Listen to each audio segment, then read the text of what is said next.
Hello and welcome back to World Talks here on TVP World with me, Ashim Kumar. Politico magazine has just released its list of the 28 most influential people in Europe. These are people who are poised to shape politics and policy in the year ahead. 20 of the 28 were political figures, and that is where a number of surprises have emerged. Neither Emmanuel Macron nor Olaf Scholz are included. They've been ousted by right-wing figures, such as Italian Prime Minister Meloni, who heads the list as the most powerful person in Europe. Also, 4 Poles have made this list, underscoring Warsaw's growing relevance, placing Poland squarely back into the European political mainstream. Prime Minister Donald Tusk was last year's top-ranked figure. What is this dynamic telling us about the future of Europe next year, and how have past events shaped this group of influence as well? To explore some of these questions, I'm delighted to welcome back Mr. Tomasz Orłowski, former Polish ambassador to France and Italy. Mr. Ambassador, welcome back. Delight to see you. My pleasure. Thank you. Thank you. So you've had a look at this list by Politico. What were your first impressions? First of all, comparing to last year, we have 4 times more Poles in the ranking, because last year it was just Donald Tusk, who was considered the most powerful person in Europe. Now we have 4. And my first feeling is better to have a couple of persons than just the most powerful one. It is my first opinion. The second one, it is 3 different categories. Right. Doers, disruptors, and dreamers. And I am really delighted that 2 Poles are doers. Correct. People who are performing. And Europe currently badly needs people who is performing well. It is a good news for us. Well, it certainly is. I mean, how do you think that, I mean, because the 2 doers, of course, are Prime Minister Tusk and Serafin. And, yes, Mr. European Serafin. Commissioner. Now, what is it, do you think, that they have done that has put them in the doers category? Well, first, I think Donald Tusk is reputed because his movement, coalition, won elections in the, let's say, difficult environment, politically speaking, difficult environment. This kind of environment which now facing, for instance, Emmanuel Macron. In some extent, Chancellor Scholz as well. It means it is this kind of positive result Europe and member states are badly need. Secondly, in the category of performance, Putin is mentioned as well, because he is performing well, doing a bad policy against our European values, Western values, but he is delivering. And the good news is it is not only bad guys who are delivering. It is for me something of very important. The third, Donald Tusk played an important role in summer, being appointed this facilitator in the Europe's Popular Party, People's Party, for appointing a new president of European Council and European Commission. It is very important. It is the ability of Donald Tusk as European-level negotiator who won, and the designation on the top position in European Union was very, let's say, it was performed in a very efficient way. Right, it is certainly. something very important as well. Certainly. So a combination, I mean, obviously Prime Minister Tusk's diplomatic skills, abilities and so on, but also we see that Poland has proactively brought the European thought and action together in many ways with respect to the invasion of Ukraine.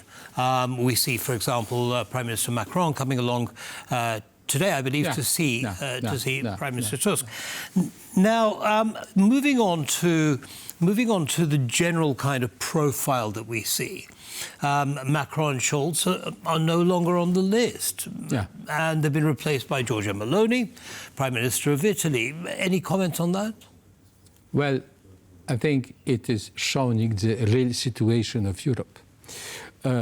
We are talking about two largest European economies, Germany and France. Together, Germany and France is representing 40% of European Union GDP. It is something who will be concerning for all of us.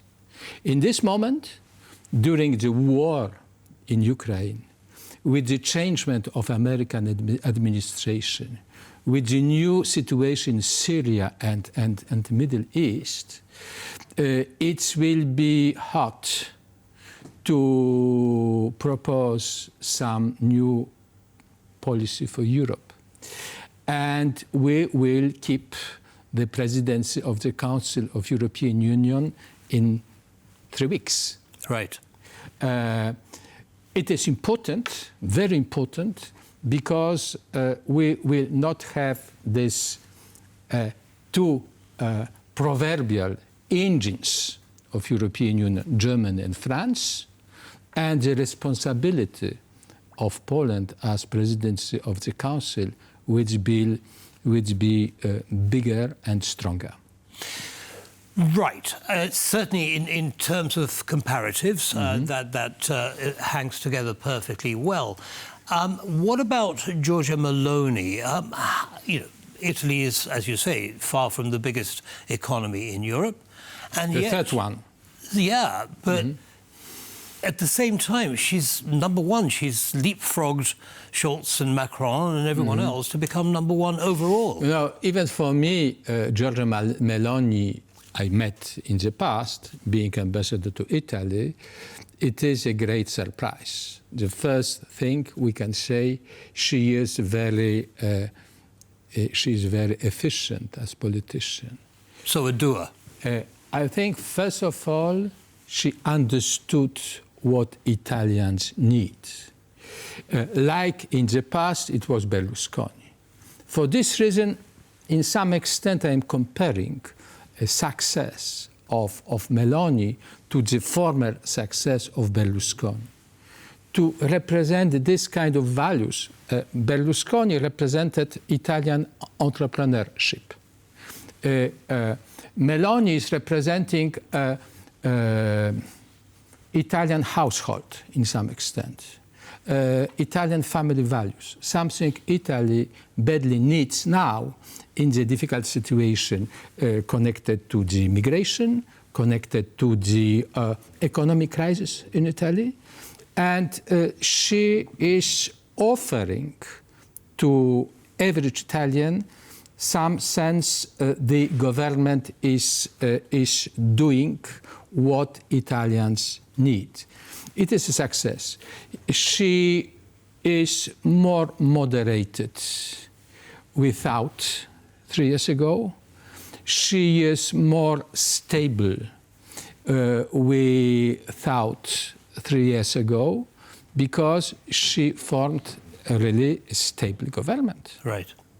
And if years ago she was considered, if not ally of Putin, at least she was impressed by Putin. She compared Putin as a leader who is understanding basic needs of Russians, need of dignity, of national dignity, for instance. Now she changed, And her position is, I would say, extremely strong as criticism against Russia, as support to Ukraine, and as wish to stop war as soon as possible.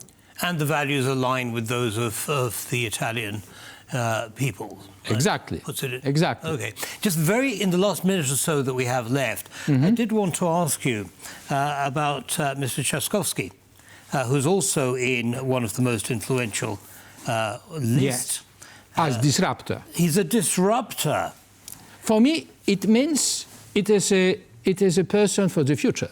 Right. In the sense he is disrupting some situation, current situation, but if doers are performing now, disruptors will probably perform in the future. And it is a hope, and I am thinking that Politico electing Trzaskowski, one of the disruptors, is showing that in the future, Rafał Trzaskowski have an important role to play. Right. Well, we look forward to seeing what role that will be, but thank you very much again. It depends of our electorate. As always, as it should. Yeah. Thank you very much, Mr. Ambassador, for sharing your thoughts with our audience, and the very best of luck in your new post. Thank you. Thank you. And have a nice day. Thank you, sir. That's all from us here on TVP World. Goodbye.